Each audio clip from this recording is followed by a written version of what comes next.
Vous pouvez commencer. OK. مراد. Good evening for all. صح شريبتكم من الناس الكل. Dear colleague and friends, as you know, this Monday's orthopedic session is dedicated for our dear resident, and the theme is cervical spine injury. I would like to thank the SOTCOT board for giving me the opportunity to coordinate this session. With me are two moderators, my friend Khalid Hadri, an expert in this kind of pathology, and our dear guest, Dr. Firas Huspan from Jordan. Welcome, dear colleague. Dr. Fakhreddin Triki will contribute to the presentation of the quiz results, and with his presence will animate the session. During this session, we will present 6 cases proposed by the speaker. These cases involve rare or unusual cervical spine injury with key takeaways for our learning. 2 cases of upper cervical spine injury and 2 cases of lower cervical spine injury in adults, 1 case of pediatric lower cervical spine trauma, and 1 case to be presented by our Algerian colleague, Dr. Ben Chanouf, which speak about upper cervical spine injury. For the different speaker, you have 10 minutes to present the case, followed by 5 minutes for discussion. Please present slowly and speaking clearly to facilitate for the audience the comprehension of the case and its key message. Before giving the floor to the first speaker, I will ask Dr. Bouzidi and Dr. Hadri if they have anything to add to beginning this session. Now I will be not. Mr. Bouzidi. I will be, hope warm welcome to our guests from Algeria and our friend, and now he is always with us, Dr. Firas Husban. When there is a spine, there is Firas Husban. Thank you very much. Will welcome you, and I will welcome my friend also, John Abdel Noor. I am seeing him. He is very, very attentive now. And thank you very much to our colleagues from the Algerian Society of Orthopedic Surgery and Spine Group of SOTCOT, Dr. Ben Chanouf, Dr. Nasri with us, and Dr. Shili. They are, and they will present 1 case. And Firas, if you want to say something. Thank you very much. And I would like to thank the Tunisian Orthopedic Association, presented by Dr. Ramzi and all colleagues that invited me to this very esteemed really activity that I like to discuss with master, colleagues like you, because today we are all learning. I'm the first that I will learn from you a lot, because it's difficult and rare cases, and we can scratch our brain and to think about it. Thank you. And I would like, just to emphasize that the most active professor really in the Middle East is Dr. John Abdel Noor, and he is with us. I'm very happy to see him also. Thank you very much. Thank you very much. Thank you. You're always very kind. Thank you.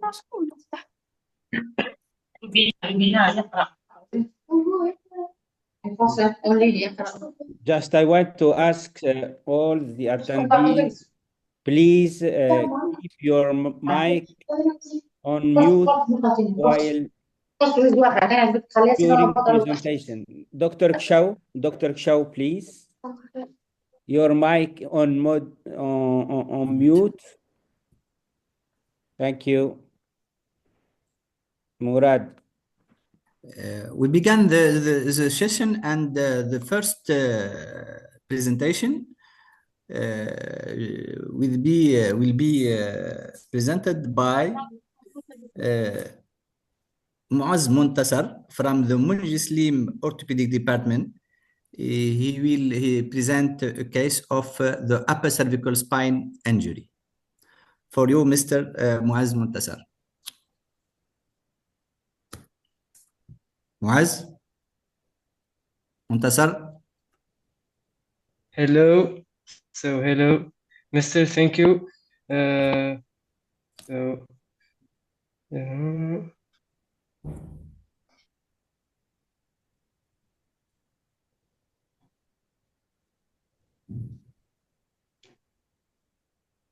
Can I start?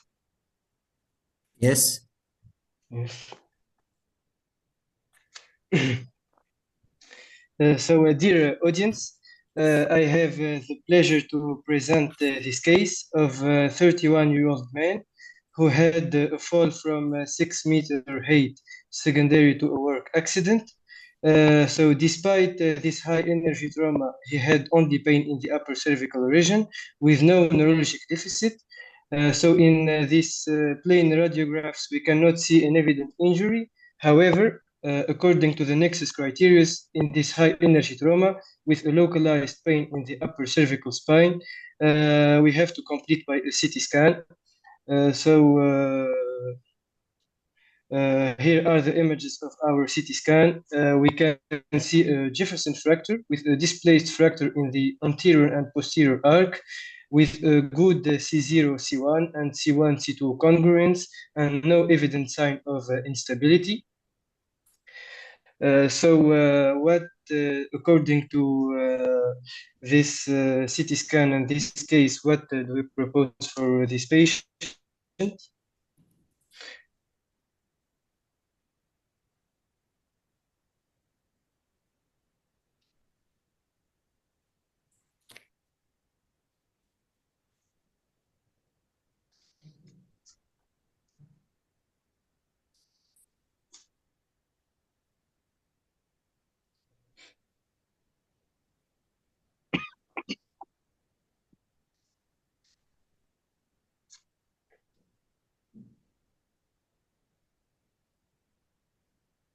The result. So we have 30% conservative and 39% MRI. Yes, go. In order in order to classify our fracture, we used the AO spine upper cervical injury classification system, which divide injuries into 3 types, A, B, and C, going from the most stable to the most unstable, with type A including compression fractures with bony-only injury, type B, where we had a tension band injury with rupture of the transverse ligament, and type C, where we have a translation in any plane with C1, C2 instability. So, in addition to this fairly simple distribution, there is the use of modifiers, especially neurologic deficits, which allow the inclusion of more complex cases. So, in our staff, we classified this fracture as type 2A with bony-only injury, and it was judged stable. So we decided to treat him with a hard collar and to control him with a CT scan at 45 days. And plain radiographs in the hard collar showed an acceptable congruence C1, C2. So this is 45 days later. The CT scan show, as we can see, further displacement of the lateral mass of the atlas with subluxation of C1 of both C1, C2 and C0, C1. We also noticed a basilar impression. So the comparison between the two CT scans allow us to confirm this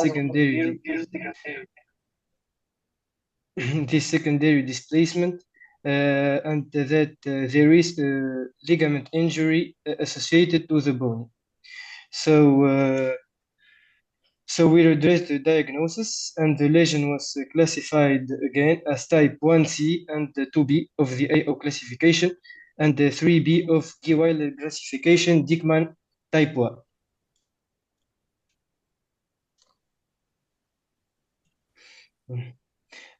By referring once again to the indication of AO spine, we decided to perform an instrumental occipito-cervical arthrodesis.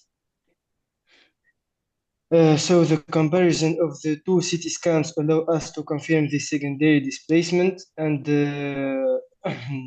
which mean that there is an injury in the transverse ligament, and we obtained a fair reduction on post-operative X-ray, but we noted that this لا عادي خدي راحتك. The destruction was better in the right side, where we insert a freehand pedicle screw in situ. Screw insertion from the left side failed, so we replaced it with a laminar hook. And until the last follow-up, the patient had a stabilized aspect of the fracture with no neurological signs. So Jefferson fracture is so C1 fracture is rare, but it's still the most frequent among injuries of the craniovertebral junction, where it represents 25% of all these lesions. And the problem with this type of fracture is that it is commonly missed in the emergencies and not treated properly. The essential question that should be asked is in this type of fracture is whether is it stable or not. Firstly, because of the complex anatomy of this vertebra and the surrounding ligament structures, in particular the transverse ligament, which is the primarily stabilizer of the atlantoaxial junction that prevents posterior migration of the odontoid into the spinal canal.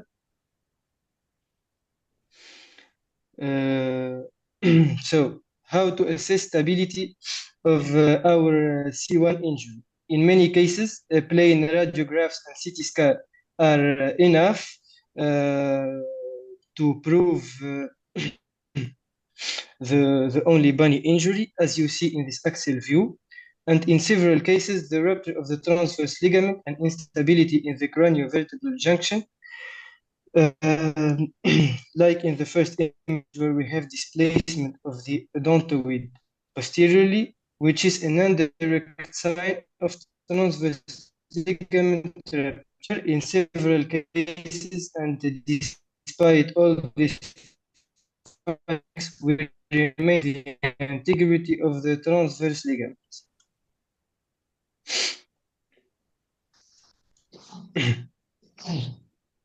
So the wisest solution in these cases would be to follow the patient closely, and in order to detect signs of instability and complete by a CT scan or MRI. So the classification systems that are currently most used are the AO spinal classification and the Guy-Willer classification. However, the modified Guy-Willer and AO system of classification demonstrated limited applicability, and nearly half of the 39 patients of this study remain not defined in neither this classification or the other. So the next logical step is the standardization of MRI with this type of patient. So the current management algorithm, according to the Guy-Willer classification, the type 1, 2, and 5 are considered as stable fracture. So we can use conservative treatment. In type 4, where we have a fracture of the articular facet, it depends on the degree of displacement. of the degree of displacement, and we can go from conservative management to occipito-cervical fusion.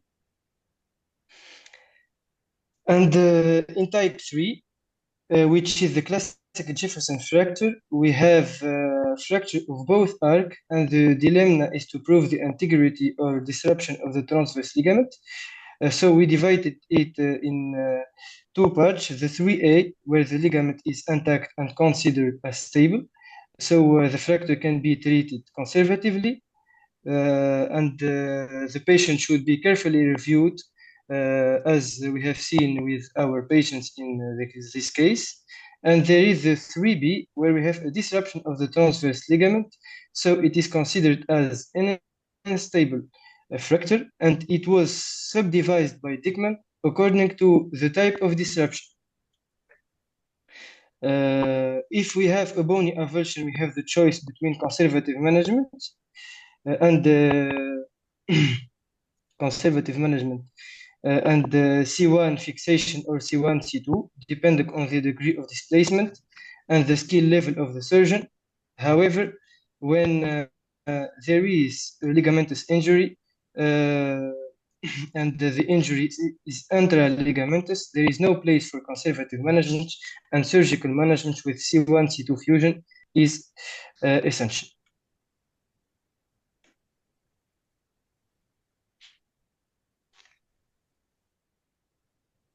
So one last point is when there is an associated ligamentous injury in the craniovertebral junction, like in this case, occipito-cervical fusion is indicated. So take-home messages. C1 fracture can be easily missed and needs a high level of suspicion. The main objective is to assess for direct and indirect signs of instability through radiographs, CT scan, and when necessary, MRI.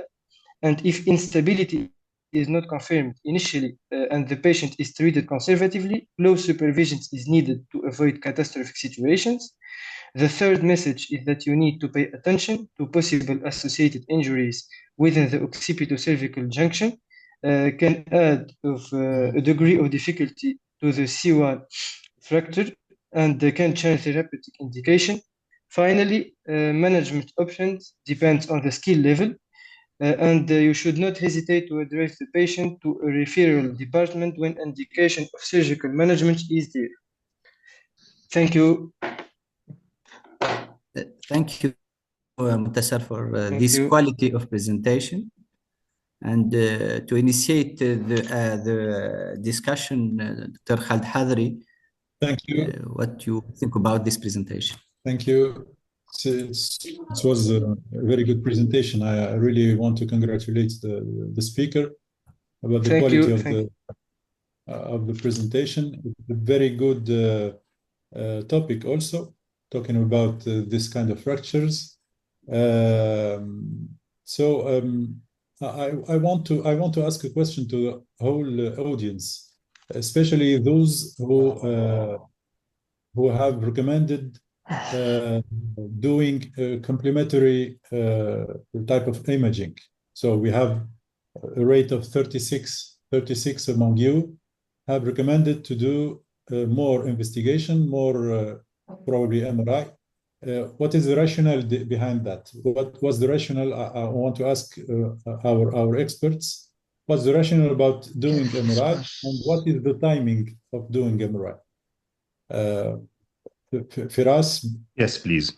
Thank you, first of all, for this very nice and comprehensive really summary about the subaxial fracture, especially the Jefferson. Look, you know, the concept, I like classifications, and it's good, but classification can be, it's a common language, can describe, you know, the type of injury and can utilize someone to decision of surgery. But here the problem is the diagnosis, how to study the character of the fracture. If you see in the first, you know, CT scan, the fracture separated the right lateral mass. So the lateral mass in the Jefferson, so it's unstable. So you don't know how much in the incident of a trauma at that time, how much is this lateral mass is in place or went away. So the concept of C1, C2, even C3, especially C1 to 0, it's the ligaments. There is two types of stability, the bony stability and the ligamentous. And we know that we have transverse, we have alar, we have apical, we have lateral tectorial and posterolateral. And these usually the mainstay of ligamentous instability. So if we, as example, have any fracture in C1, C2 usually indirectly affect the other. As example, if we have C1 injury, indirectly affect C0 and C2 because it's a one joint. It taking, and all the motion is not from the bony instability or from the ligamentous. It takes 50% of the flexion and rotation of the spine. If I see this CT scan, definitely I will go to the MRI because we don't have a neurological injury, but the ligamentous is very important. I believe that the lateral masses is separated from the arc, and I don't know how much is there is rotation or there is flexion that went away, and it will tackle the transverse ligaments. And the only way we can see the transverse ligaments or it's the MRI. So the MRI is mandatory even for the decision. So it's good the classification, but you have to know in the classification how much is stable the fracture. Thank you. Yes, I yes, comment? but Dr. Abdenour, yes, but I Yes. have just one other question about the sensitivity of the MRI. So what's the real contribution in terms of sensitivity of the lesion of the transverse ligament? Is it really very sensitive and specific to this kind of lesions or not? Dr. Abdenour? Yes. I would like to add to what Dr. Firas said, which is very important. If you look at the CT scan on the lateral view, you see that the VI interval was less than 12 millimeters and it was displaced slightly proximally. And we could tell ahead of time that we had some sort of instability between the occiput and the atlas. I think that in these cases, one needs to follow up these patients very carefully. And I agree with Dr. Firas, we should not really stick fully to old classifications because it can really confuse us. See? And I was surprised when I saw that the transverse plantar ligament was torn. And it was surprising. You got the point, being that only the anterior arch of the atlas was fractured. Thank you. Thank you. Can we see the lateral view, by the way? Lateral CT cuts, the sagittal Yes. cuts. Would you please go back for the CT scan, please? Prior to the surgery. Okay, 1 minute. Go back to the CT, please. But Dr. Murad, according to your question, definitely MRI can accurately see the transverse ligament. Even if there is no even fragment, if you have a Tesla MRI and you have a good radiologist, he can see it and he can tell you not only the transverse, even the apical, even the tectorial, they can tell you what's the ligaments exactly. But definitely you need a musculoskeletal MRI radiologist, good if you don't have experience. There's not, we see every day subaxial and transverse ligament. By orthopedic surgeon, you need a help of musculoskeletal radiologist. I don't know if as example, we have now a specialty of only musculoskeletal, and they are accurate to tell you that there is injury in the ligaments or not. Yes. Firas, look at this lateral view, the sagittal cut. You see that there is a significant decrease in the amount of the distance between the odontoid and the clivus. It's less than 12 millimeters. And this tells me to be aware that there is an occiput cervical injury together with the atlas injury. You have to be very careful in these fractures. Yes. I see that even if you see there is a very mild translation, even in the between C1 and C2 in one of the sagittal. It's, a little bit going anterior with the C2. But, sometimes if you see the CT scan, I agree with my colleague that you cannot differentiate well. It's something that you can suspect, okay? Yeah. But maybe you suspect to go to more, study for this fracture. And usually, I believe that, in my opinion, whatever I do in the spine, I believe that CT scan is the mirror of the bone, and the MRI is the mirror of the soft tissue. So if I have a complex joint with soft tissue, I would like to do the MRI. joint with soft tissue, I would like to do the MRI. Yeah. Is there any other questions about this case in the audience? I have a question. More question. So in this case, please, Yassine, would you please shut the mic?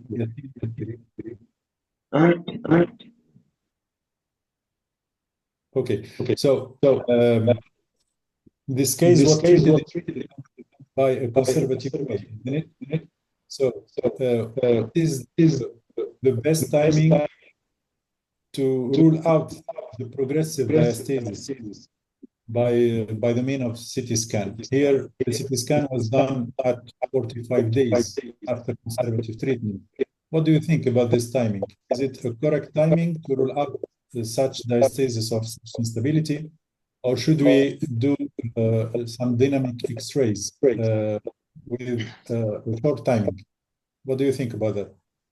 Please, I have a lot of echo in the voice.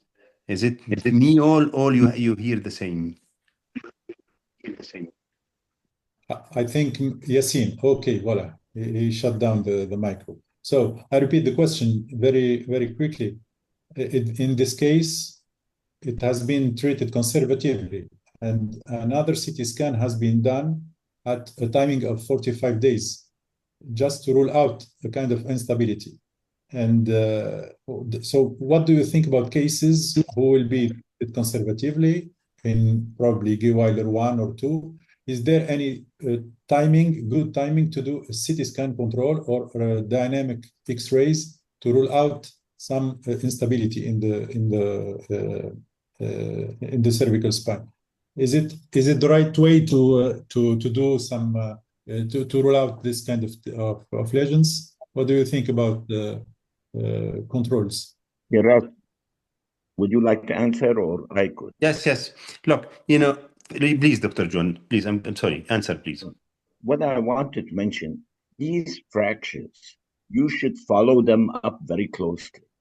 These fractures, especially if you've done plain X-rays and the CT scan did not reveal, but you suspect that there is a ligamentous injury, I wouldn't wait for 6 weeks to do another MRI. Or do flexion views under strict supervision.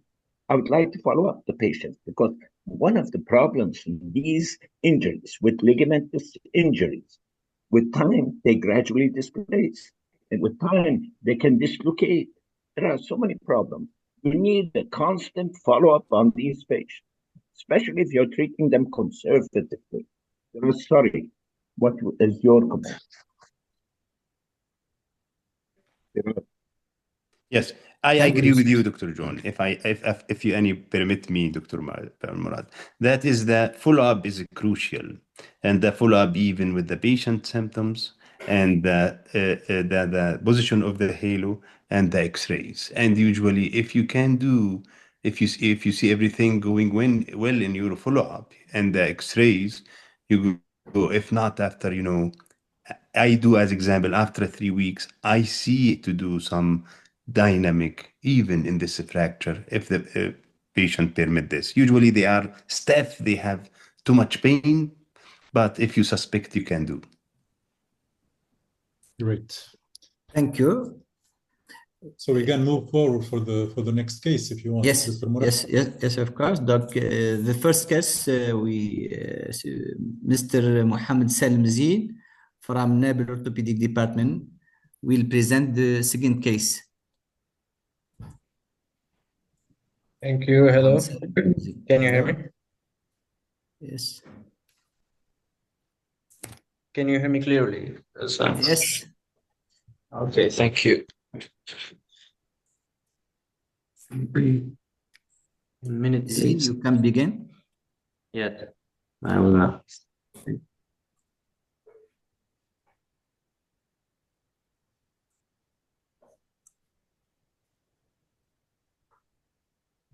One minute, please. I will be with you.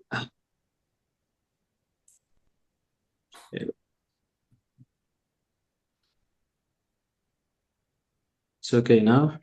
You see? Can you see the screen? Yeah. Okay. No, there is no screen. No. No. The screen. Yes. No, it's okay. I think so. Good. Okay. So thanks everybody for hearing us this tonight. Ramadan Mubarak for all of you. I want to hear, I'm Zain Mohammed Salim, I'm a resident. I want to share with you a clinical case from our hospital from Nabil. It's a case about a 64 years old man with no medical history. It was a domestic 2-meter fall, post-traumatic amnesia. Due to post-traumatic amnesia, we couldn't know the real mechanism of the trauma. So the patient was transferred to the hospital by the civil protection to our hospital. He had severe neck pain, headaches, and traumatisms pain. At the clinical exam, the first clinical exam, he had front bruises, bilateral general frog deformity, neurological exam with no abnormalities and no vascular nervous complication. So X-rays was done at the emergency. We had cervical spine X-rays, and CT scan was done also at the emergency. At the X-rays, we can see we have at the front and lateral view cervical spine X-ray, we can see we have a fracture of the C2 vertebra. We have a pedicle fracture, a C2 pedicle fracture, posterior pedicle fracture, and the C2 teardrop and fracture. We can also see there is a fracture on the C1, but we will not talk about it because we don't have good images about the C1 posterior arc fracture. So we won't talk about it much. We'll talk about the C2 fracture. CT scan was done to these patients, and as you can see on the CT scan, we have a teardrop fracture on the C2 vertebra. We also have a C2 pedicle fracture on the CT scan on the parasagittal views. This is the frontal slices of the CT scan. You can see the teardrop fracture on the C2 and the pedicle fracture also. So in this case, we want to know how will you treat this lesion? Would you will you have a conservative treatment with head, neck, chest brace, anterior approach arthrodesis, or posterior approach arthrodesis, or combined approach arthrodesis? So do I continue after the quiz? Do you have to wait until everyone respond?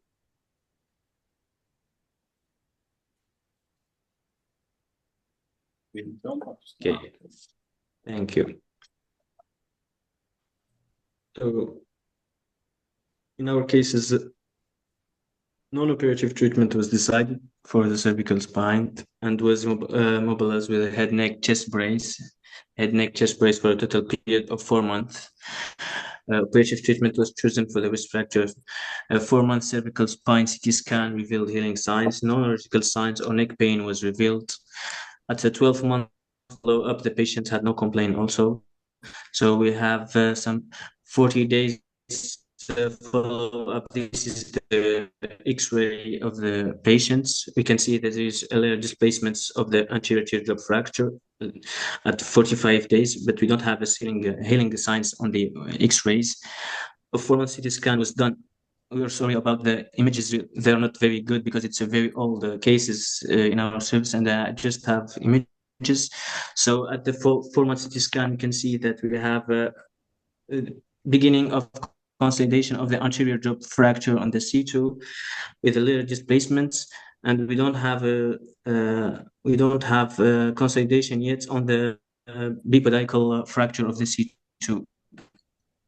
So the discussion here was about treatment, operative or non-operative treatment. Cervical spine is injuries of all cervical spine is very common. People with systolic blood pressure, severe fracture, dangerous mechanism can have cervical spine injuries. And here we are talking about the Hangsman fracture. It's a fracture who was it was coined in the term fracture in 1965 because of the mechanism of the hyperextension mechanism. Hangsman fracture is a bilateral fracture traversing the pars interarticular of cervical vertebra C2 with an associated traumatic subluxation of C2 on cervical vertebra C3. In literature, we have two classifications. The more important one is the Levin and Edward classifications.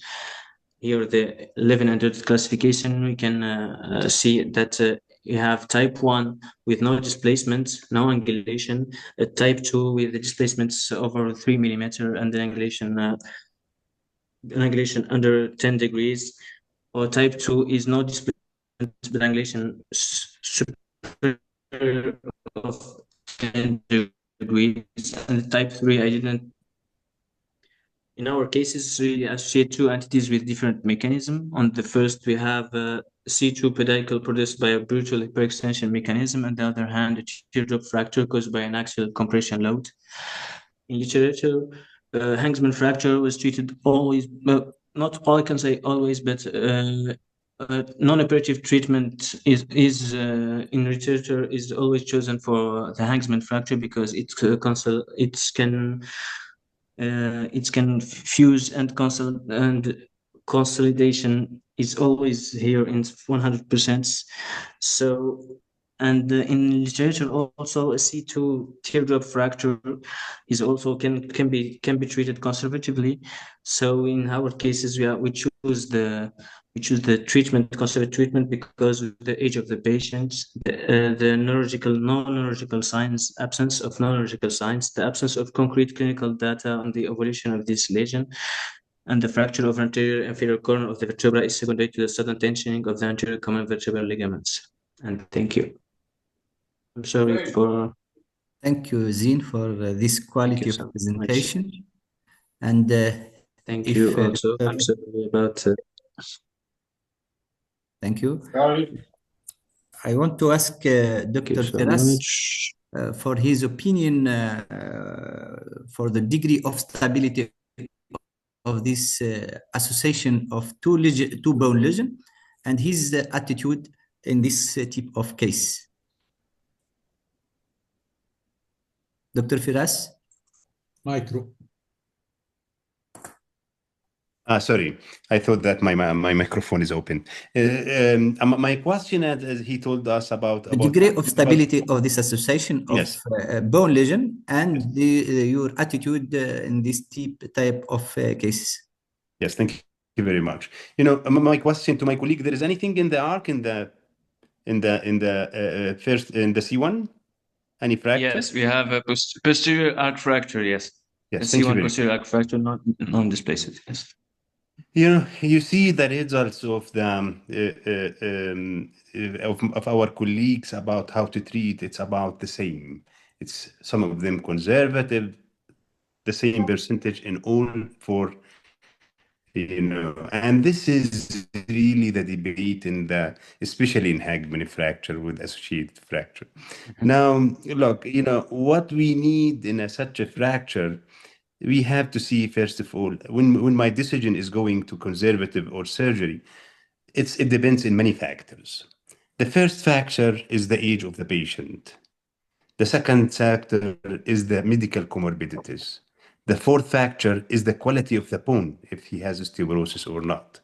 And the other thing, if he is heavy smoker or not, because the non-union rate is very high. These factors, and the other issue, that instability. For me, what I have seen in my very humbled experience, any three contiguous vertebra fracture it's a sign of instability. And once we have, you know, Hangsman fracture, If it is D3, it's really, if we have, as example, comminuted fracture, anteriorly, and we have hagmas from posterior, it's also type of instability. First, for me, this is potentially, as not, absolute, potentially unstable fracture. And I believe in this age and this bone, and I don't know the other medical comorbidities and smoking, what the type of fracture. As example, if it is a very heavy smoker, I believe he has very good fixation and bone graft anterior and posterior. And this is my opinion. So conservative treatment, it's okay, it's good, but what about the outcome to have the patient more than 4 to 6 months, stabilizing him first of all, and what is the function later on of the C0, C1, C3 vertebra and the range of motion? So in my opinion, it's subject of debate. That's why we have, all of us is right. So as example, whatever say any of us, he is right in his opinion, because we are 25%, 25%. But I'm talking about the concept. So when we plan for surgery, I don't plan in the CT scan. I have to do also MRI, because I don't know how much is the disc injured or not, and how much is the complex ligamentous complex, posterior ligaments complex, how much is injured or not, and the edema around the soft tissue. All these also giving signs of instability. In my opinion, CT scan is not the only for me. I have to study the case, the CT scan, and the MRI, to see all these factors, then to decide if the surgery or conservative. In my opinion, I will decide for surgery. Now, to go from anterior or posterior, this is how much you want to stabilize the patient. And because we have multiple injuries in the bone, that's why we don't have any neurological deficit. So that's why we don't have, as an example, disc herniation posteriorly, because there is no displacement, and the moment of inertia or all the injury going to 3 bones important and fractured it. So I believe it is surgery, and I will do very good stability for the patient. You would go anterior and posterior. Most probably, yes. Yes, I agree. Can I give my opinion? I agree totally with Firas. You see, these fractures at that level, we know that is the rule of 3s. Dontoid, cord, and empty space. I don't think we have to worry that much about the disc at that level. You agree, Firas? Yes. Okay. Now, my point of view is this. How old is the patient? He's above 60. The fact that he is above 60, these patients don't tolerate a halo vest. They don't tolerate them for some reason or another. That's number one. Number two, if you look at the vertebral body at the level of C2, it's fractured. This is the reason why I chose to go anterior and posterior in my fusion, to get better stability for this patient. Anyway, thanks a lot. Yeah. I have a question to both of you. What's the real value of this teardrop of C2 in terms of stability? So what do you think about the mechanism? Seems to be a hyperextension, but what's the real value of this teardrop? Is it a kind of factor, supplementary factor to instability, or it's just like we see it in non-contiguous, non-multi-level fractures, a kind of avulsion simply? Mike, Firas, would you like to answer? Thank you. Sorry. You please activate the mic, Firas.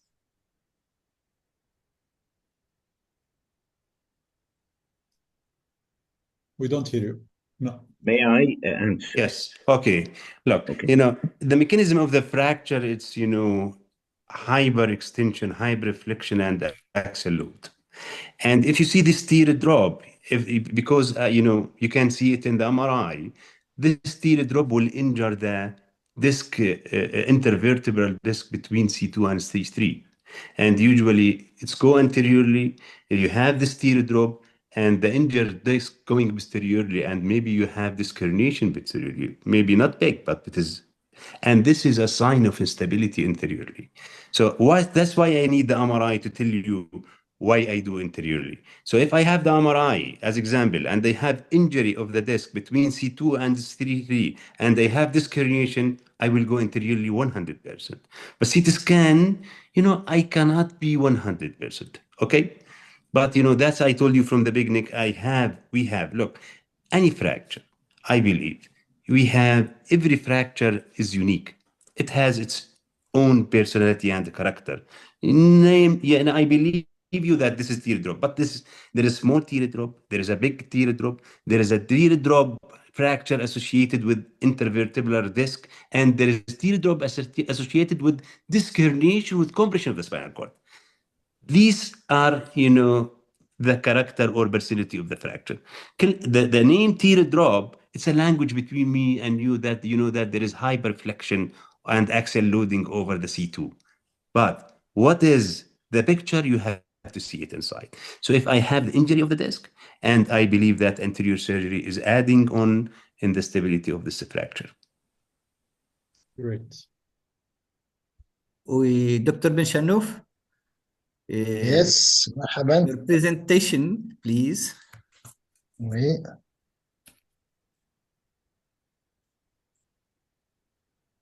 So my question to both my colleagues were just before why they don't do MRI. What's the problem of the MRI? It is subject of how much it's cost, because there is no any invasive.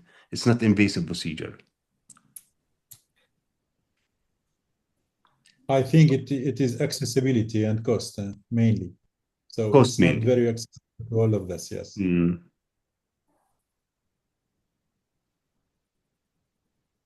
Do you have a spiral CT in your emergency room? CT, yes. A spiral CT. Maybe they found it quite easy. Not all centers are equipped by them. Not all the centers. Docteur Bechanouf, Diaporama. diaporama. Oui, je vais le lancer. En bas, en bas. En bas, à droite.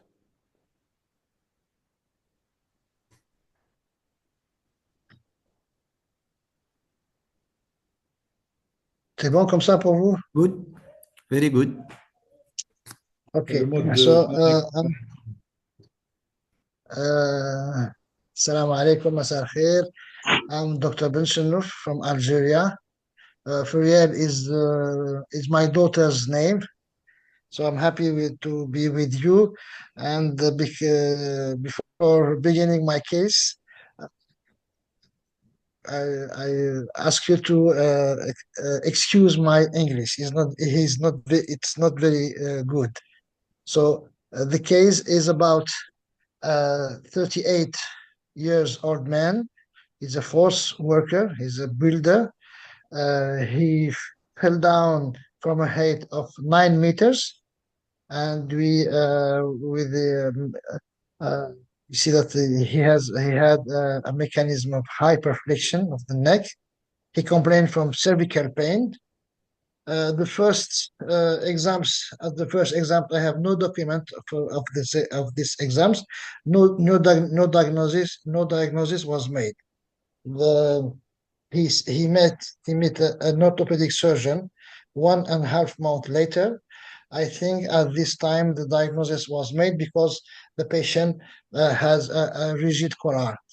I think that the orthopedic decides at that time to do an orthopedic treatment, conservative treatment. Unfortunately, this patient arrived at our institution more later, at nearly 3 months, with this situation. He has severe neck pain, significant working difficulty, muscle weakness. There was no frank motor deficit. Muscle rating was 4, but the endurance, when we do the test, the first result is rating 4, but when we repeat the test, the rating decrease. Hyperesthesia, exaggerated deep tendon reflex, but no sphincter problem. This is lateral X-rays and another X-rays, as you see. The diagnosis is even, it's a Hangsman fractures with high level displacement. And we will see, this is the CT. It's an old case. As you see, it's in 2010. And we can see that there is a bone from the posterior body of the C2.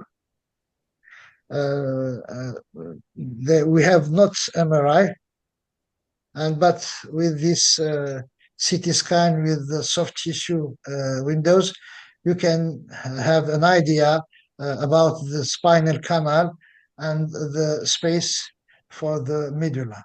And you can also see the bone from the posterior wall of C2. So I didn't send the question to the staff. So you will see the question, but we can discuss at the end of the presentation. So at this time, this was my first question, but you can't answer. So it was an atypical Hangsman, neglected Hangsman fractures. And at this time, so I will not, I pass this question. This is what I was to, I want to ask you about dynamic X-rays. This patient had dynamic X-rays in the presence with that was done carefully, very, very, very carefully, without anesthesia, with the presence with the surgeon. So as you can see, we can see any mobility in the dynamic X-ray. So you will give me your opinion. Quiz, Dr. Tricky. Huh? Oui. We can ask the question, the quiz now, or? Yes, yes.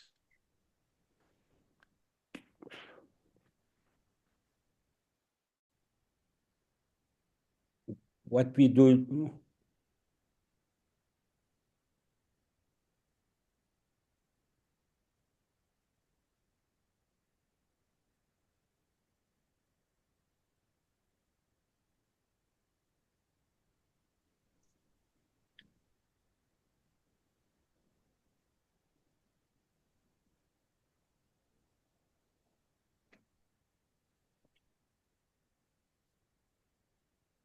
Ah, Okay. 68% for surgery. Yeah. Yes. Yes. The message of Dr. Firas was yes. very strong. We hear it. So about you can learn this question and okay. So we decide that to do surgery, but before surgery is to do traction. So even if the dynamic X-rays don't show any mobility, we decide to do traction. So this is what we obtain at 1 week of traction. Then we decide to continue. This is at 2 weeks, and we have the comparison between the first and the second weeks, and we decide to continue, but with an extension, to put the neck in extension. Say at the third week, this is what we have obtained. Okay, and we can compare after 1 week of traction, 2 weeks, and 3 weeks. And we can also compare between the initial lesion, the lesion at it arrived, and at 3 weeks of traction. With this result, the reduction is not total. So we decide to do a surgery, of course, with a combined approach in the same procedure. And we decide to start with posterior approach and fixation, C2, C3 fixation with arthrodesis, and after an anterior approach with bone graft at anterior arthrosis. Okay, this is what we have decided. So, okay, here's what we done. As you can see, at that time we didn't have any appropriate device, so we take a humeral diaphyse plate, we carry it, and we use it for stabilize do our posterior synthesis. The patient for the postoperative, he full recovery in 3 months, and he returned to work, but not at the initial work after 6 months. So after 6 months, this is the X-ray at 2 years, and you can see the difference between the first X-ray and the 2 years follow-up. We do also dynamic X-rays too, and you can see that your vision is good. There's no hypermobility in the below and above. Okay, these are 2 years. Normal life, return to work, no pain, no neurologic signs. And we have seen this patient a few days ago, and this is the CT scan with 40 years, 14 ans, je pense, 40 years follow-up. So I think that you have seen that the screws is not, the direction is not very good. I think it is because the device we use it, even when you do the direction, but when you can do a good direction, but when you put this kind of plates, the whole plate will disturb your direction. And as you can see, the articular screws are not in the good direction. It was because of the whole plate which have disturbed. So this is very difficult with this kind of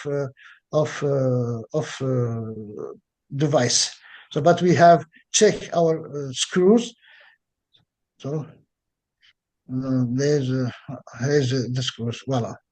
So the message take home for this case, first of all, any cervical trauma, even if we have no evidence of injury, have to be followed very closely. When we have a big displacement like this, the instability is important. It is not, and we have to stabilize by the 2 approach, anterior and posterior. This is what we have to do. J'espère que j'ai pas trop bégayé avec mon anglais. Thank you very much. Thank you, Dr. Shanouf, for this quality of presentation. Khalid, what do you think about this kind of fracture? Yes. May I ask you a question before? Yeah. In these fractures, wouldn't you advise routinely in MRI to evaluate the vertebral arteries? I think this is a very important aspect of these upper cervical spine fractures. I was kind of wondering what courage did the surgeon have to insert these screws in this type of injury? May someone answer me?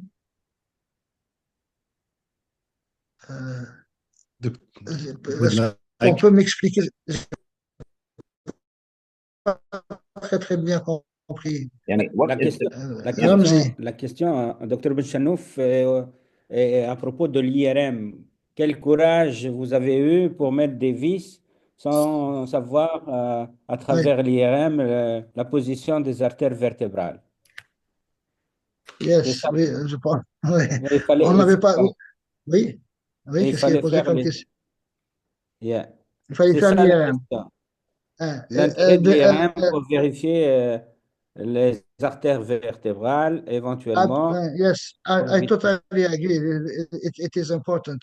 At that time, we did not have MRI at our department, and my department is a little bit far from this possibility. So it was not easy for us because a lot of cases were done without MRI.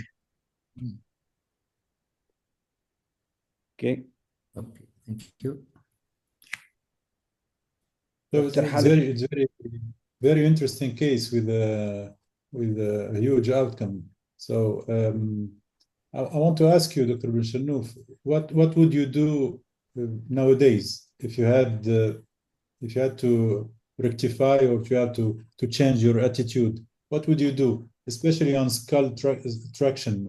Do you always agree about the contribution of skull traction in these cases, or a direct reduction and fixation? What's your opinion about that? Yes, the first thing I'll do is MRI. Second, I think that the traction is. I think if you want to reduce, I think that traction will be helpful. Je ne sais pas si je m'exprime bien. Hein?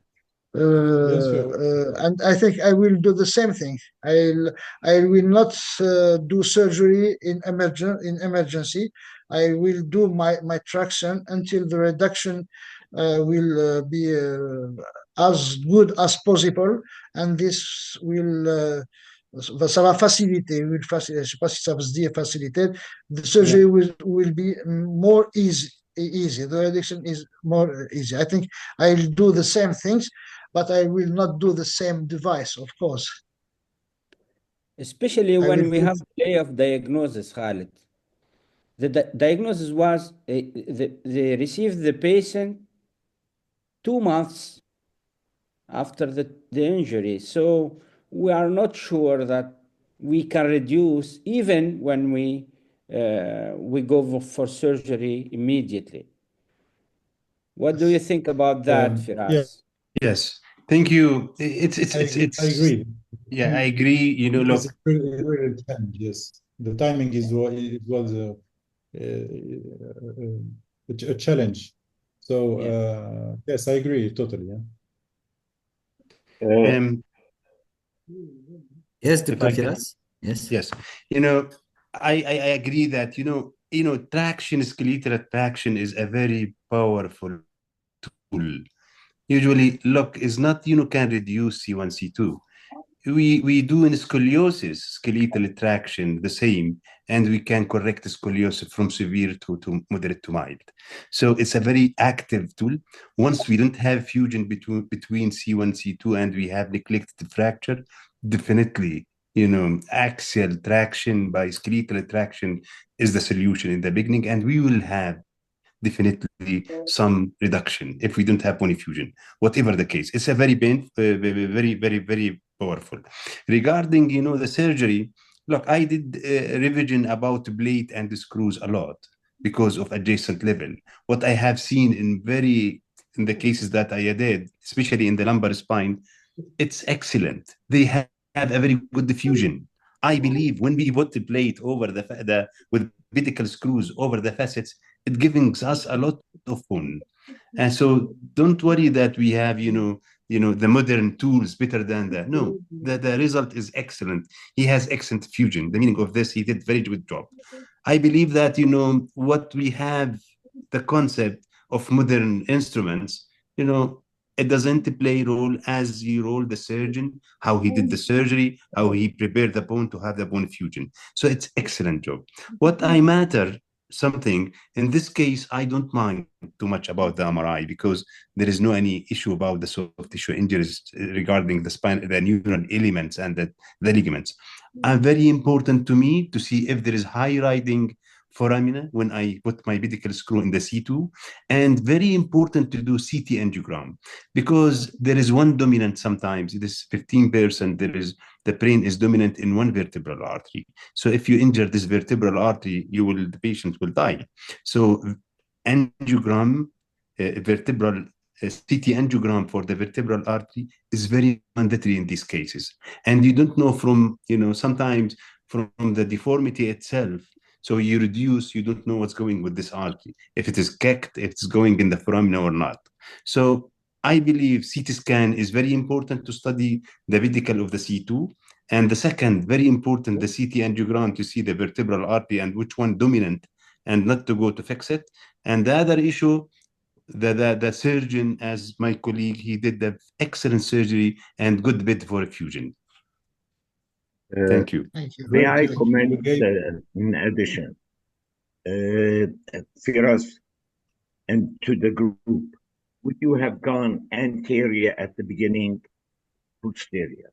You see, first of all, I would like to comment about the traction.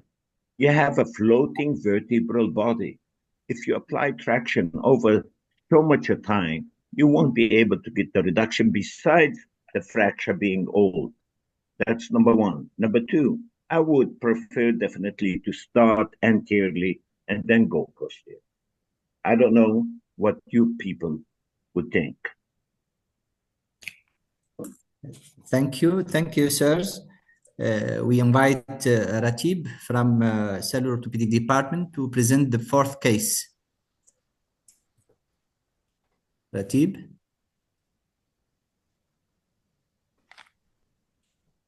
Yes, Dr. Murad, good afternoon. Do you hear me? Yes, please go ahead. Okay, Ratib, you can begin.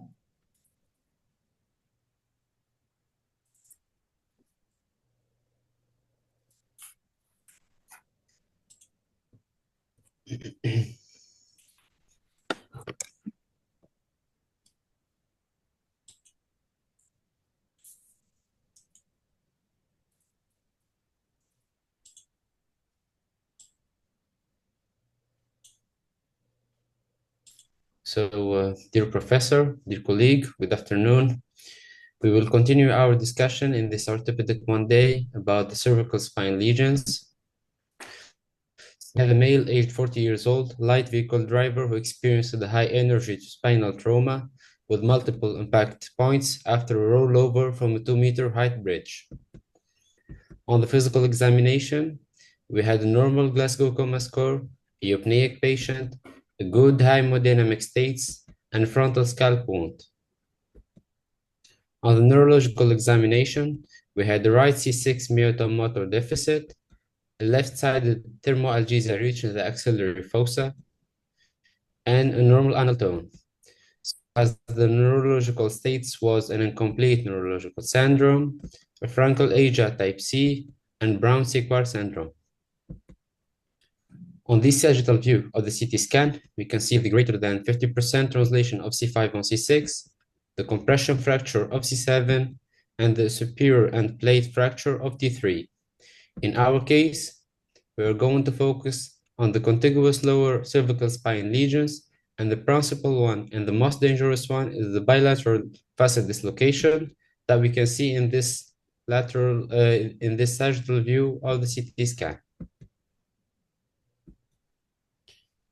So in the axial view, we observe the significance of the displacement of C5 on C6, given a non-superimposed double vertebral body result in foraminal stenosis, explain the observed neurological syndrome. On the coronal and the axial view, we can see the compression fracture of C7 and its lamina and its left lamina fracture. So the patient required an admission to the intensive care unit because of the high intensity of the trauma.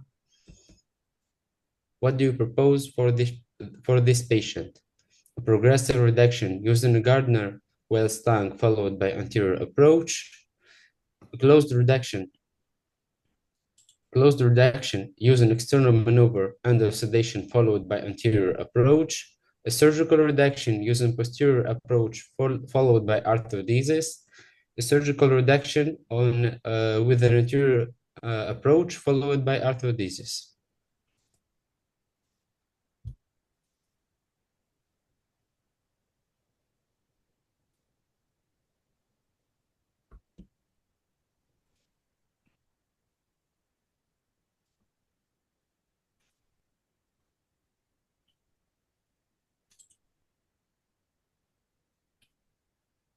Okay, so the most of you have chosen the progressive reduction using Gardner's well tongues followed by anterior approach. So for our patient, an emergent closed reduction of C5, C6 facet dislocation was attempted using Gardner-Wells tongues with difficulties achieving and maintaining reduction at the patient's bedside. Here we can see the lateral view of X-ray showing the persistent C5, C6 dislocation. 24 hours post-trauma, we did a further reduction for the dislocation under using external maneuvers under sedation and scopic control, and the reduction was obtained. Our surgical approach was an anterolateral cervical approach, C5, C6 discectomy with antibody fusion using a cage, a partial C7 corpectomy and the use of PIRA mesh, an anterior cervical plate fixation from C5 to T1. And here we can see the postoperative radiography. So the evolution at 6 months postoperatively was the complete resolution of the right-sided motor deficit and the persistent left-sided thermoalgesia. So in this case, our key clinical features are three. The first one is the contiguous lesions at 2 levels within the lower cervical spine. The second one, 2 distinct physiopathological mechanisms on this trauma, which are the flexion destruction injury at C5, C6, and the compression fracture of C7. And the third one is the incomplete neurological syndrome, despite the greater than 50% anterior displacement of C5 on C6. So our explications for these injuries are the high velocity of the trauma resulted in multi-level spinal injuries, the young age and likely the large cervical canal contributing to the incomplete neurological deficit, and a 2-meter fall following a slip explaining the combined injury mechanism, flexion destruction injury, whiplash mechanism during the initial slip, and the actual compression injury during the fall. So few papers and study was published in the literature about this entity. A paper published in 2004 about clinical diagnosis and treatment of multi-level injuries of the cervical spine has collected only 32 patients over 13 years having contiguous lower cervical spine injury, confirming that this entity is very rare. And as a conclusion of this paper, operations must obtain both decompression and stabilization of the spine. A paper published in 2009 about cervical traumatic dislocation of the lower cervical spine suggests that if there is now an anterior compression, traction should be pursued. In other cases, when we have an anterior compression, an anterior or a combined anterior and posterior fixation must be done. A paper published in 2006 found that a single-stage combined anterior and posterior instrumentation provides decompression and stabilization in short time and also helps the neural function to recover faster. So, as a take-home message, contiguous lesions affecting the lower cervical spine is a very rare presentation. It's a life-threatening condition requiring immediate intervention via traction or open reduction. Dynamic fluoroscopy after fixation of the obvious lesion is important to detect any possible instability in other levels. MRI could be useful to detect possible multi-level injuries, and surgical treatment must obtain both decompression and solid fixation to optimize the neurological functional recovery. And thank you for your attention. Thank you, Ratib. I want to ask Dr. Firas what he think about the anterior reduction and stabilization in emergency. Yeah, thank you very much. You know, this is facet dislocation, and there is in the C5, C6, and there is fracture in the body of the C5. And there is other fracture in C7, as I see with the dislocation of the C5, C6. Look, the same, as I tell you that there is nothing emergency in this case. You have to do, in every case like this, to study your fracture, you have to do the traction in the beginning. Now, it's nice to do the closed reduction, as he did, my colleague. But my problem is the same, to study the fracture move. So you have to study your fracture regarding, even the MRI is very important in this case. Now, this usually when we have bilateral facet dislocation and we have comminuted fracture of the body, in most of the cases, you need very good stability. I believe anterior and posterior surgery is mandatory, even if you have even your reduction. So if you need, because the patient is 40 years old, this is good for the fusion. But in older age, we have to do anterior and posterior. The other issue about C7 to do corpectomy from anterior and to go to T1, if you do, as example, from C5 to T1 anterior only, as we know, and in my patients, when I do more than 4 levels or 3 levels, and even if you do mesh cage, the rate of non-union is high. Either you tell your patient, look, maybe we will do posterior also fixation in the future. Maybe it will go, but this is option that you have to tell your patient.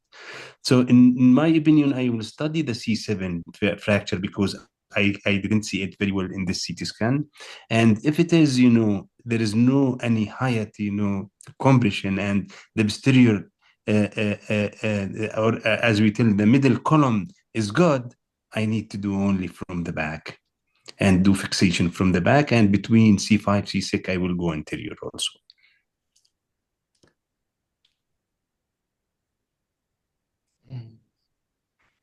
Thank you. I would. Wait, Yes, Dr. Benshano. Yes. Yes, I want to ask a question Yes. about the reduction maneuver.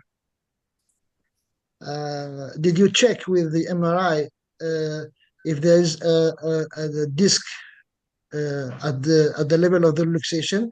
This is And important. I was afraid. Personally, I'd be afraid to do a reduction without traction, with also with less neurological involvement. I prefer do it progressively, okay? Because maybe when you do maneuver, reduction maneuver, if there is a disc, you can move this disc posteriorly, and you can worse the compression of the neuron. This is the one thing. The other thing is when you do this reduction maneuver, you have also a second lesion below. So how you are sure that you can manage this maneuver without worsening the lesion below? This is why I prefer to do it progressively with the traction, and let the traction obtaining the reduction, but not. This is my point of view. I don't know what. Thank you. I agree with you that MRI is very mandatory to see if there is disc herniation posteriorly at the level of C5, C6. Thank you very much. Firas, may I just give my opinion? White and Punjabi started this gradual traction situation, and they did not do an MRI.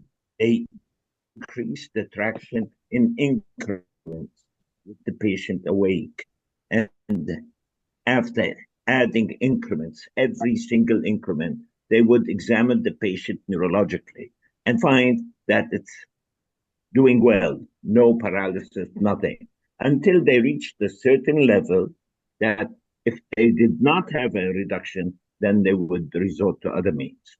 I think it was White and Punjabi who did this at the beginning. This is the default, yeah. Do it gradually. This is the classic. Yes.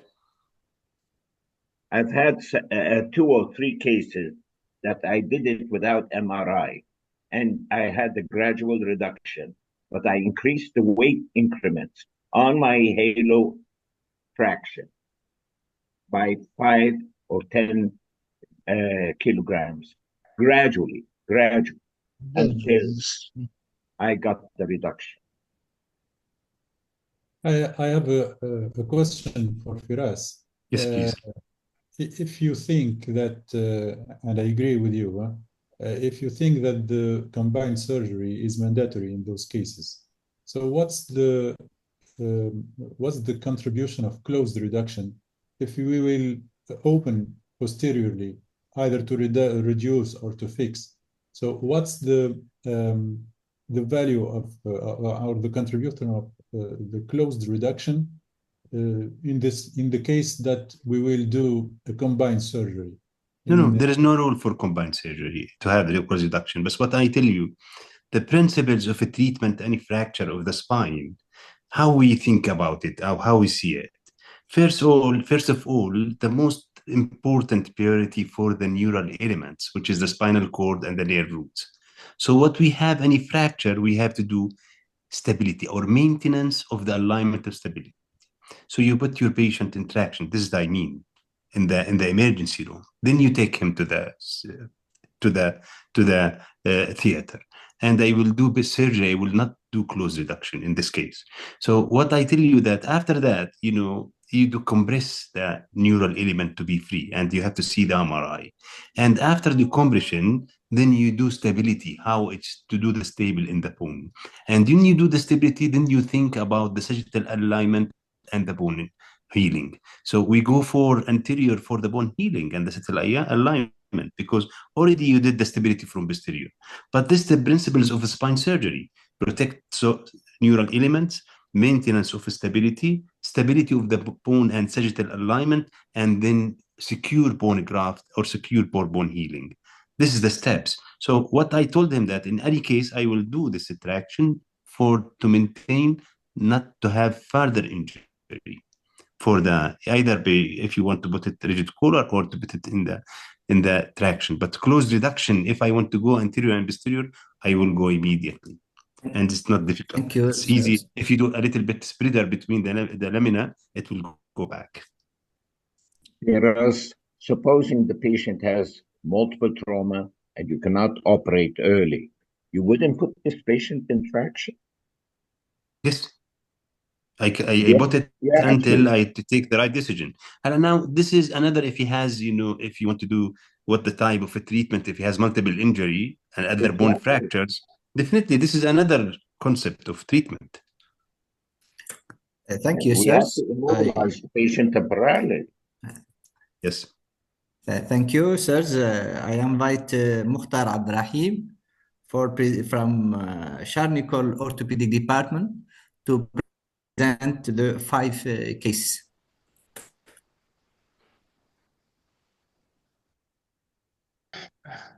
So I'm honored to present a clinical case on cervical spine trauma in ankylosing spondylitis. This case was managed at the orthopedic department of Charnicol Hospital.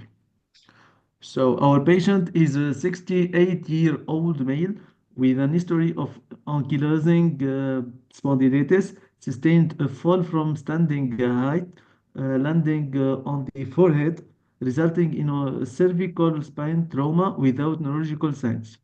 Interpreting this X-ray is, in this context, can be challenging. So visualization can be particularly difficult in the cervicothoracic region, leading to a high risk of misdiagnosis.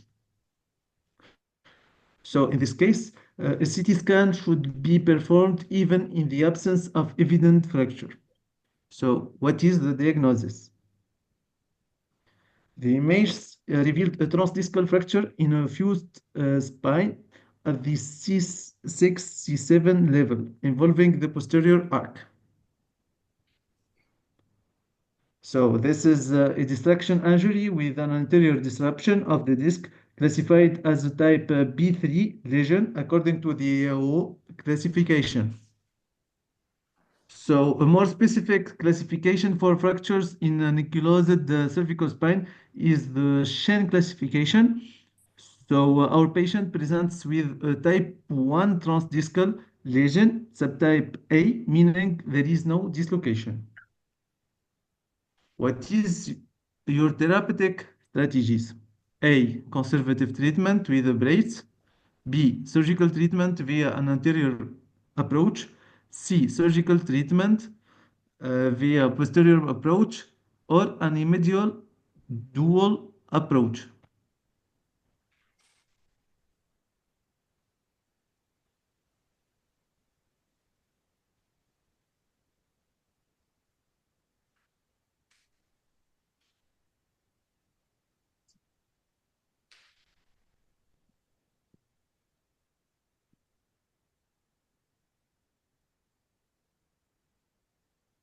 So 56 who opt for surgical treatment via anterior approach. Yes.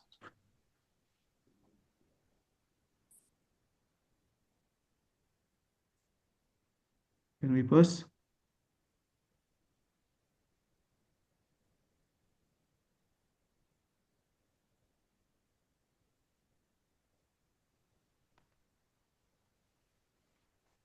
You can continue. Yes. Donc, given that it was a type 1 transdiscal lesion without dislocation, we choose an anterior approach for the surgical stabilization. So the patient's positioning is the only guarantee for proper fracture reduction. Some authors describe this type of fracture as similar to a transverse fracture in the diaphysis of a long bone, which needs to be reduced before fixation. So in our patients, special attention was given during intubation and positioning on the headrest in order to avoid worsening the neurological states. The position is clearly almost semi-sitting, which made the exposure limited. Consequently, only a C6, C7 arthrodesis was performed. Postoperatively, immobilization with a rigid cervical collar was implanted, and a posterior approach is planned as a second stage procedure. Due to an anesthesia-related issue, the second surgical stage was postponed. Here is the X-ray at 1 month without secondary displacement. So that encouraged us to further delay the procedure. A CT scan was performed during the last follow-up, confirming bone healing. So ankylosing spondyloarthropathy is characterized by a chronic inflammatory process leading to progressive erosion and bone loss, followed by a new bone formation and structural damage. This results in vertebral fusion, increasing spinal rigidity and heightening the risk of fracture even with minor trauma. The fracture characteristics. Most AS fracture occur in the lower cervical spine in more than 53%. The most common mechanism is hyperextension. The fracture types are transdiscal, transcorporeal, or combined of both lesions. Neurological deficits are frequent in AS spinal fracture, occurring in 67% of cases. They can be either initial or secondary due to fracture instability. There is no clear correlation between the mechanism of injury, fracture, and a neurological outcome. So Shen classification, it is a classification proposed in 2022. Shen divides 3 types. Type 1 transdiscal fracture, type 2 transcorporeal fracture, type 3 disc and vertebral body involvement. Each type can be further categorized based on the presence of dislocation, bone loss, epidural hematominal fluid leakage. Fracture management in AS includes conservative management of known displaced fracture without neurological signs. For selected patients with comorbidities, the surgical management is the gold standard. Anterior and posterior approach remain the most used in the literature. However, the choice remains of the approach remains controversial. So, upon reviewing the recent literature, a systematic review published in 2023, which included 12 clinical studies, concluded that there is no significant difference in terms of complication and neurological outcomes between the combined approach and the anterior only approach. However, the anterior only approach was associated with a higher rate of surgical revision due to mechanical failure. So while the advantage of the anterior approach are anatomical approach with less risk of displacement during positioning, shorter operative time, lower risk of infection, and less blood loss. The combined approach increased the morbidity and mortality with greater blood loss and possible need for post-operative ventilator support. So a retrospective study involving 54 patients, 49% of whom underwent an anterior only surgical approach with an average follow-up of 3.7 years. This study showed that in case of fracture with little or non-displacement with minimal angulation inferior to 5 millimeters and inferior translation, so inferior than 2 millimeters, which corresponds to a type 1 of shin. Consolidation was observed in all cases without mechanical failure. So, how to choose? Chen proposed to opt for an anterior approach in type 1. Posterior approach is suitable for type 2 and type 3, and there is no indication for an immediate double approach. The indication of double approach are significant instability, bone loss identified after the first surgery, severe kyphosis, implant failure, osteoporosis, persistent anterior compression after a posterior approach, and vice versa, no neurological improvement after the first surgery. So, to conclude with, AS has an increased fracture risk, highly vulnerable to unstable fracture even after a minimal trauma. Most fracture occur in the lower cervical spine. The common mechanism is hyperextension. Shen classification provides a more specific framework for classifying fracture in enclosed cervical spines. It helps guide the treatment decision. Surgical strategy should be tailored to each case. Anterior only approach can be effective for selected and stable case. Combined anterior and posterior approach necessary for more unstable fracture. Thank you for your attention. Thank you, Abdrahim, for this quality of presentation. And I try to ask Dr. Firas about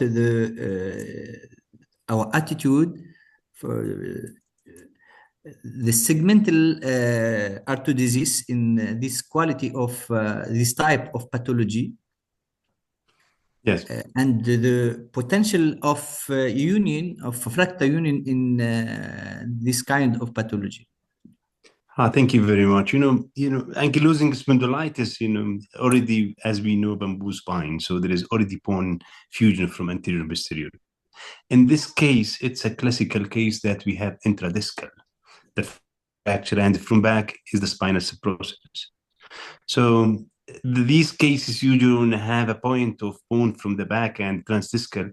This is the right, decision to have only anterior fusion by case that as he did, and usually they have very big success in this. Now, about the ankylosing spondylitis, because there is severe osteoporosis in all the cases, there is a very good algorithm if you have now this subject studied very well, and there is a lot of algorithm how much in the stability and how much to go from anterior posterior. Usually is enough. Sometimes if you have bony injury, posterior is enough. If you have anterior from the back only disc injury and posterior small fragment, so you need only anterior surgery. And if you have combined, as example, from the back facets and anteriorly the disc space, you need combined, which is very rare especially in ankylosing. Ankylosing usually either disc fracture or they go through the bone from front and back, so it needs only posterior surgery. And I want to tell you something that amazing, that we need also MRI. And this is that I don't understand, because when we have a fracture, especially if it is through the body, we have a lot of bleeding, and then we have subdural hematoma or under the dura hematoma, which sometimes compressing the spinal cord. So this hematoma, we have to see it. We can see it. Sometimes you see it in the CT scan, but not, always, accurate. But with the MRI, we can see it very accurate. So MRI also mandatory. I would say I can Yes, Dr. Bashanov, yes. I want to give an opinion and a question. I totally agree with my colleague Firas, because this kind of patient had a very bad bone quality. So bad that even in the fracture can be considered at the beginning as a potential pseudoarthrosis because of the bad quality of the bone. So we have to do so. For this, I will not use a cage.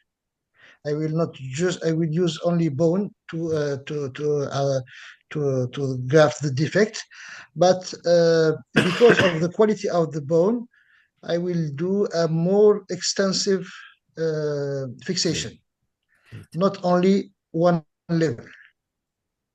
Yeah, Yes, maybe two level low, but I know that this may be difficult because it is the C-set. The C-set may be difficult, but yes, I know. So maybe in this kind, the posterior approach will be helpful. My question is, I see that if despite the displacement, this patient had no neurologic involvement, okay? And you have put it in reduction. I don't know how was his sagittal profile, but you put it in position that reduce the transdiscal lesion, and you put the cervical spine in kyphosis. I ask a question: wasn't an opportunity to fix this patient with his displacement? Then maybe you have corrected kyphosis, the cervical kyphosis, and put the vision horizontal. This is a question. I don't know how was the cervical, the sagittal alignment of this patient, but I ask the question. I don't know. What do you think about this suggestion? I can give my opinion, but that is very good option, I think, Dr. Vishanu. I would take also advantage of this angulation. So the reduction is not mandatory in my opinion. So the translation, if we have translation in the sagittal plane, it is mandatory to realign the sagittal plane. But in this case, it's a focal hyperlordosis, transdiscal focal hyperlordosis. So it's a good option. I would take advantage of that and fix it. The difference here, but that I would fix it in with a dual approach. So with an anterior fusion and a fixation, a posterior fixation. The factors that you mentioned are here. So the osteoporosis and also the angulation is something that push us to do combined, in my opinion, combined surgery. The other thing it seems to be only transdiscal, but it is a fracture who dissipates into the posterior elements in all the cases. So in my opinion, we cannot rely on the anterior approach only. We need more follow-up for this kind of patients to rule out some residual instability or other problems like kyphosis. So it would be a good option. I agree with you totally. Is there any other comments? Probably Dr. Abdel. May I just add to you what your wonderful explanation? You see, patients with ankylosing spondylitis, the vertebral bodies are already united. When you put the short plate, it's not going to hold, especially in osteoporotic bone. You see, you have a high leverage anchorage on the instrumentation, and this is one explanation.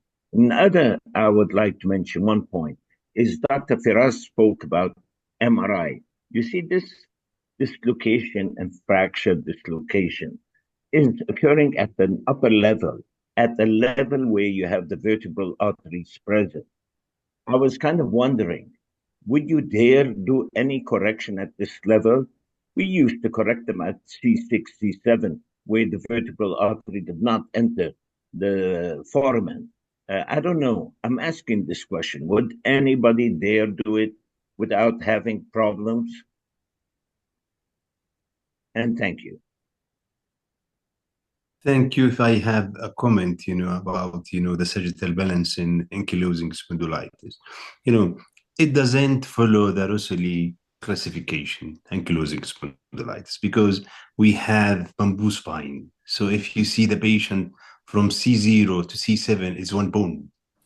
So, and if you see that we have severe kyphosis, so we have cervicothoracic kyphosis. When you see him in the supine position, they put, the head up because there is fixed already upper thoracic kyphosis. And this is happened usually. And we have secondary mechanism. You see the knees and the hips, especially the hips, they are also calcified and walk in their way. So it's very, when we talk about sagittal balance and we talk about there is a functional intervertebral disc. If there is no functional intervertebral disc, there is the weight distribution going like a stack, like a femur. In the femur, there is biomechanical axis and the distribution of weight going in one bone stack. And then when we have one bone, the spine, it's like the femur, they have biomechanical axis. So if we do, as example, some osteotomies in ankylosing spondylitis, not to correct the sagittal balance, to let them to see in front of them, to let them to see, to walk more well in some osteotomies, but not to think about sagittal balance. You have to think about global sagittal balance, starting from the knees and the hips and up. And that's why we don't have, as example, I agree with my colleague that this is in all cases of ankylosing spondylitis, there is osteoporosis.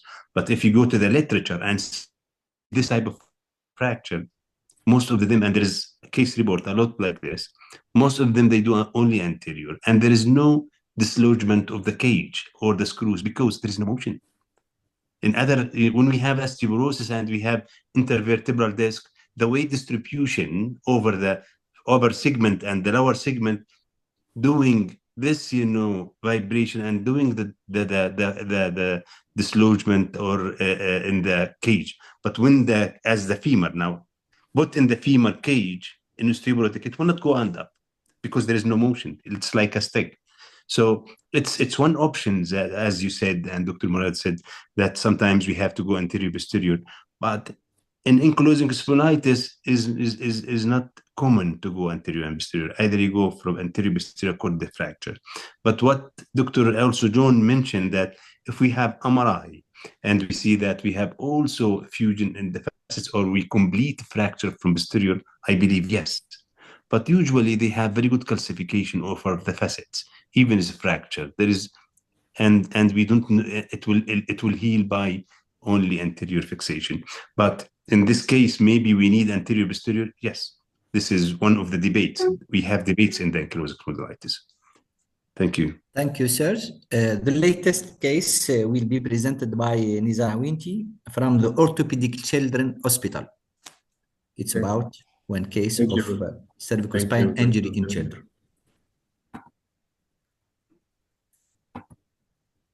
Nizar? Can you hear me? Yes.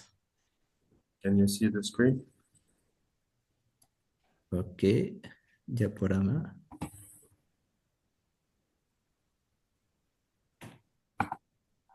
Can you see the screen?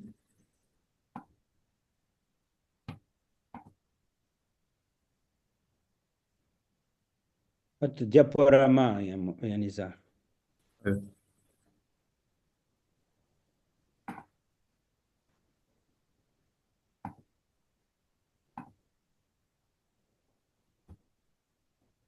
هم bas à droite. لا.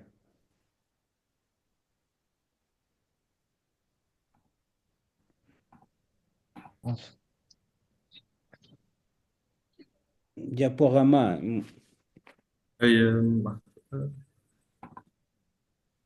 لوطة لي كاري لوطة هذيك على اليمين بحث الريجلاج تاع لاغرانديسمون هذيك شفت في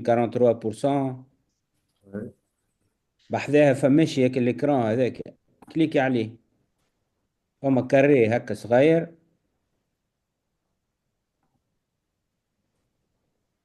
شفت F5 حط F5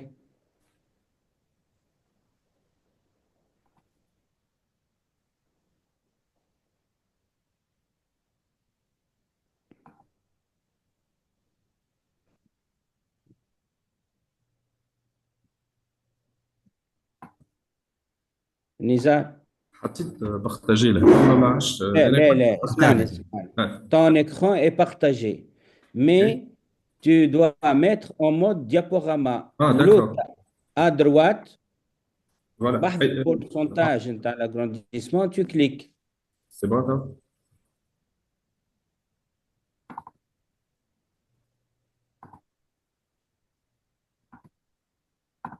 إرسال مش يمشي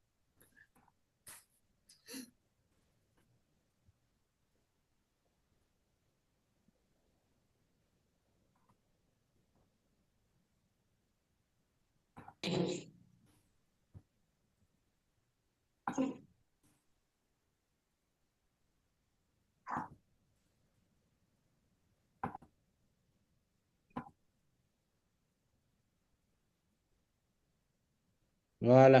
Can you see the screen? Good. Yeah. Okay. Sorry for. So, dear masters, dear colleagues, allow me to present you this clinical case. It concerns an 11-year-old boy with no medical and surgical history, victim of a traffic road accident 1 month ago, resulting in a wound that was exposed and sutured elsewhere. 1 month after the initial trauma, the patient still had neck pain. On examination, a normal gait and straightness of the cervical spine, pain on palpation of the middle cervical line. And the examination of the thoracolumbar spine was without abnormalities, and the neurological examination was normal. Front and side X-rays show C5 and C4 retrolisthesis.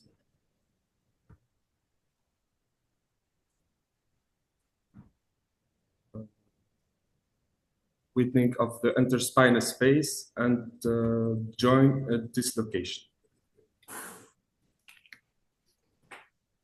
In the face of these radiological images suggestive of joint dislocation, a CT scan was carried out, showing calcification of the posterior and anterior common vertebral ligament and the articular dislocation.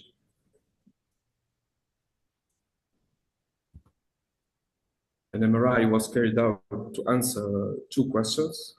If there is any medullary repercussion and to check the integrity of the C4 and C5 disc. In our case, the MRI showed no abnormality of the medullary signal and confirmed the integrity of the C4 and C5 disc.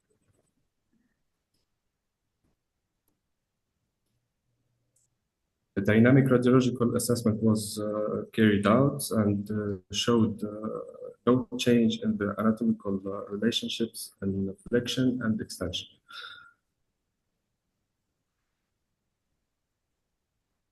Faced with this situation, what would you suggest? Therapeutic abstention, orthopedic treatment with the C4 collar, or orthopedic treatment using a neck brace with a sling, surgical treatment using posterior approach, or surgical treatment using an anterior approach?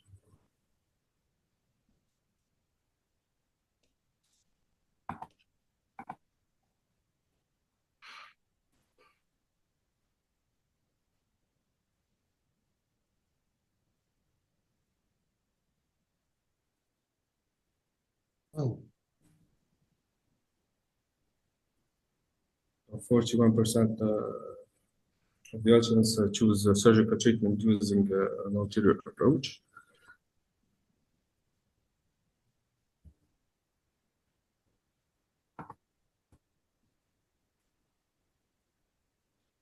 The patient underwent posterior surgery. The two iliac crests and the cervical spine was positioned in the prone position.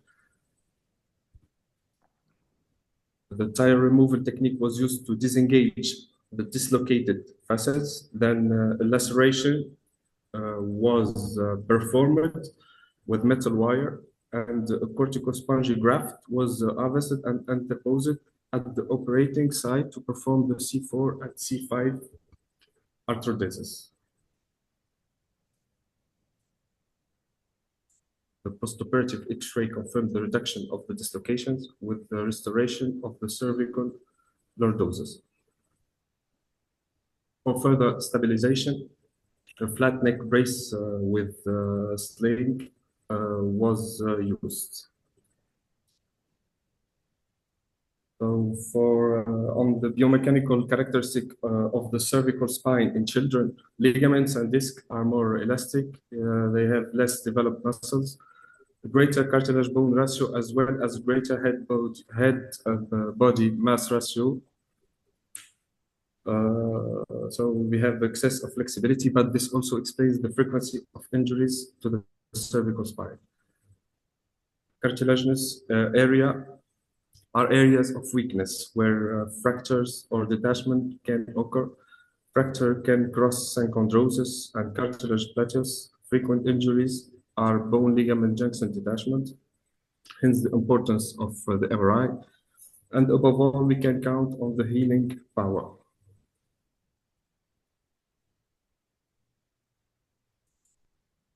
Argenson classification can be applied in children, and the treatment is generally conservative.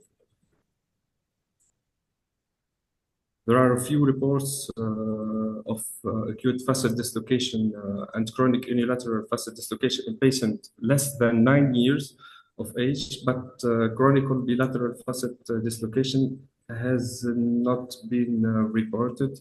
We found an article published in 2018 showing the case of a 6-year-old boy presented 10 weeks after a motor vehicle collision with bilateral C4 and C5 malunited facet dislocation. He had an incomplete spinal cord injury. Surgical management was through posterior, anterior, posterior approach without preoperative skull traction. 2 years postoperatively, the child was asymptomatic, ambulating and functioning well. This case report discusses the applicability of 540-degree approach to chronic bilateral facet dislocation. In this article published in 2044, showing the surgical approach is depending on the nature of the cervical lesions. They showed that for anterior lesions such as burst fracture, disc rupture, and non-reductible kyphosis, we can use anterior fixation. If the child is the age of the child is inferior than 5 years, we can use maxillofacial mini plates or hand surgery plates. But obligatory, we have to do a posterior fusion or external immobilization. And for posterior lesion, such as ligament tears, non-reductible subluxation with or without nerve root or medullary compression, we can use laminar wire or screw fixation. What important precautions should be taken when approaching children for surgery? Supraostal dissection must only be done at the level involved to avoid iatrogenic fusion. And thank you. Thank you, Nizar. As you know, the difference of physiopathologic in cervical spine is different between the adult and the children. But in the quiz, the majority choice the anterior approach. What do you think about this?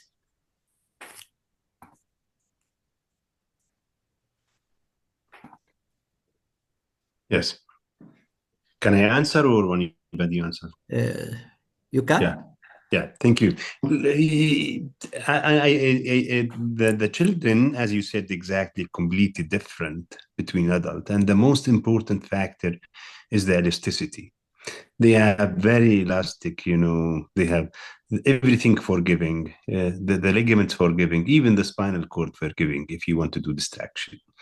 And even all the cases, we do it in spinal cord monitoring. Now, what I didn't, see very well was the meaning of, because in the MRI, I didn't see any, as example, the disc space was very good, the signal and the disc space and the disc was full of fluids and well, so it's not fused from the back. And what about the facets, if it is calcified or not? This is what I asked my colleague. Is it in the MRI, there is suspicion of a fusion at the facet or not? When did you examine the CT scan? We do the CT scan before. Yes, before the facets was, fused. Because you tell me there's some calcification. It was fused because we have to study it. The calcification was in the anterior and posterior common ligament. Would you go back, please, to the images? Look, if you want to study this, you need axial and sagittal views and coronal and CA to 360 degrees. And if it is calcified, definitely you have to go from the back because you cannot. But if it is not calcified, not to have this all. First of all, I don't want to dissect whatever you will be periosteal. I do, as example, a lot of periosteal because we do hemivertebrectomies in the spine, scoliosis. So it's not easy. You can, because it's a very, very, very short distance. And you can injure the other lamina and you have fusion.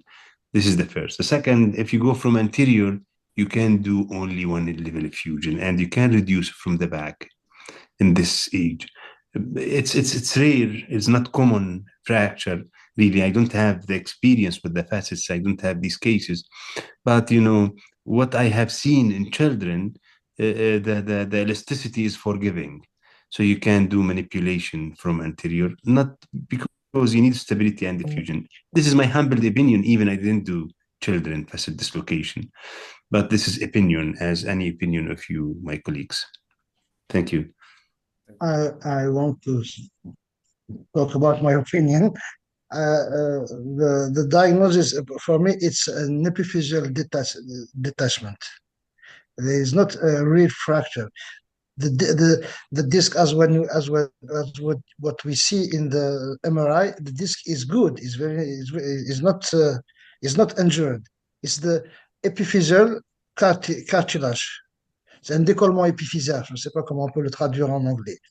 So my question is, cartilaginous area. Okay, so my question is, why did you don't try to obtain a progressive reduction with traction? I think you will. I think there was a good chance to obtain a reduction with traction and then continue with the cast you've done. I'm not against the posterior approach, but I'll do it if really there is no way to obtain the reduction. And the result is the same. Without, you can obtain, I think you can obtain the reduction without surgery and then continue the orthopedic treatment. But also, I repeat, I'm not against the posterior approach, but I do it only if I prove that there is no way to reduce this displacement. This was it. Because he's, as you said, he's young. There's no instability. You have to just fix the spine in the right position, 2 months, 3 months maximum, and it's over. It's my opinion. I don't think that the traction will. Did you try it? No, we didn't try. We didn't try it because in dynamic radiological assessment, that showed that no change the anatomical relationship flexion. Do you remember my case? 3 months with dynamic with no mobility, but we obtained a reduction with progressive traction. And this guy was 38 old, and you have children with a lot of elasticity. So you were in the best condition to obtain a reduction, I think. But this can't. May I ask a question? Do we get first facets in children like we get in adults? Maybe this was a first facet, with again, meaning that you do apply so much traction and you won't be able to get a reduction. I was kind of wondering during the surgery, did the surgeon need to remove or resect a portion of the facet to get the reduction? La question est pour qui? C'est pour le. Pas compris. Tout le monde. Huh? Did you have to resect the facet? We used the tire removal maneuver with the spatule to reduce the. La question est, si vous n'arrivez pas à réduire, même par voie postérieure, est-ce que vous faites une résection du bord inférieur des facettes pour pouvoir réduire la luxation? Absolument. Docteur Zahir. Oui, c'est la deuxième option, c'est de réséquer partiellement les facettes articulaires pour obtenir la réduction. Mais dans ce cas, on a utilisé la technique de la démonte plein via la spatule, vu qu'il y avait des spécifications au niveau des facettes. Donc, on est allé aviver, enlever le cal qui s'est formé après 1 mois de luxation, puis d'utiliser la spatule pour réduire. Mais si on n'arrive pas à réduire, la deuxième option, c'est de faire une résection partielle des facettes articulaires pour réduire. Exactly. This is the answer of the surgeon who operated the patient, Dr. Johnny, Dr. Muhammad Zairi. Yeah. So he fully agree with you that if we cannot obtain reduction, we have to resect the facet. Ramsey, this is a locked facet. It's a locked facet. No, just the lower part of the facet, the upper facet, and you reduce. Exactly. This is what he said. I am not expert in. I agree. Look, Dr. Ramsey, these cases are very rare. Yeah. You know, we have as example most of the case I did as example a 5 years old. He has C1, C2 subluxation. Is a rotational subluxation, and we did for him as example screw fixation to fix it at the end. But you know, this is not easy. If you have this case, you have to see it and to study it very well and to go to the literature and to find what is the most planning. So it's not, you know, the guys, they did very well, because at the end they have, you know, the reduction, and they found the stability. And maybe doctor, he asked us about, first of all, traction, and it is a varied procedure and if you think. Yeah. So I believe Yeah. if we have a case, so what we have to consult our colleagues that they have the same experience. If you have, we have to go to the literature and then to find what is the best planning for a rare case like this. But it's a very brave treatment and excellent result. So, but what I want to mention, I saw the MRI in the last case. It helps a lot. What I want to tell my colleagues in general, what would they have the latest study? The MRI is misleading in the low back pain. So we ask all of us MRI for the low back pain, which is very misleading. If you have any pain, low back pain would refer as example, most probably 95% of these people, they have non-specific pain. So you go to the MRI and then you found a small disc bulge not related to the pain, and then the patient will label it as disc and his life, and he will change psychological status.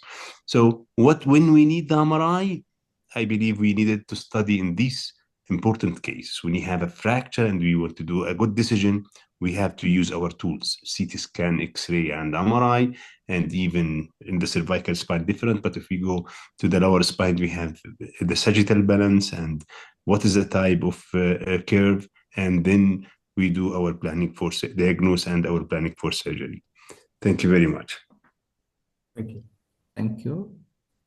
Murad, I think there is a question from Dr. Nasri, the chat.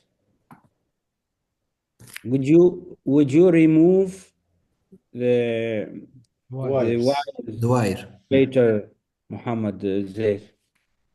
Non, on a fait une arthrodèse, on a interposé des fragments cortico-spongieux, donc il y aura donc une coulée osseuse qui va faire la couverture de toute la partie postérieure. Donc l'arc postérieur sera couvert, englobant les fils de cerclage. Donc on va pas, il n'y a pas de chirurgie programmée pour enlever le fil de cerclage, sauf il y a une indication formelle pour les enlever. Mais c'est vraiment rare d'aller enlever un matériel au niveau de rachis après une arthrodèse. Can somebody explain this? So no need, Dr. Zari, no need to remove the cerclage later, because there is arthrodèse, there is a fusion, and in his opinion, there is no need to go and to schedule of removal, wire removal later. Yes, I agree. Okay. Thank Murad. you for the assistance. Thank you for the guests of our orthopedic surgery, Mr. Firas, Mr. Abdel Noor, Mr. Ben Shanouf. And we see you in the next Monday's orthopedic. And Ramadan Kareem. For you, Mr. Ramzi, to conclude. Thank you so much. إن شاء الله رمضانكم مبروك، يعطيكم الصحة. سهرناكم معانا، يظهر لي في راس الساعة 1 بالليل. أجمل سهرة. لسه وتجوني الساعة نص الليل. احنا هنا بنضل سهرانين للسحور. Open your camera for the photo. Open your camera for the photo. We will take a photo, group photo together. Dr. Ben Shanouf, open your camera, please. Thank you so much. And your English was very well. You agree with me, Firas? Yes. Dr. Ben Shanouf was very, very, very well. Good. Thank you. Thank you very much. Really very well. Thank you very much. Thank you for all. Thank you for your Murad, bravo. Bravo. Mr. Hadri, thank you. Thank you, Sahal. Thank you for everyone. Okay. Thank you. It's okay pour la photo, c'est bon? C'est bon, ok, c'est parfait. Allez. Thank you. Goodbye. Goodbye. Thank you. Bye. Thank you. Bye-bye. Thank you. Bye-bye. Bye.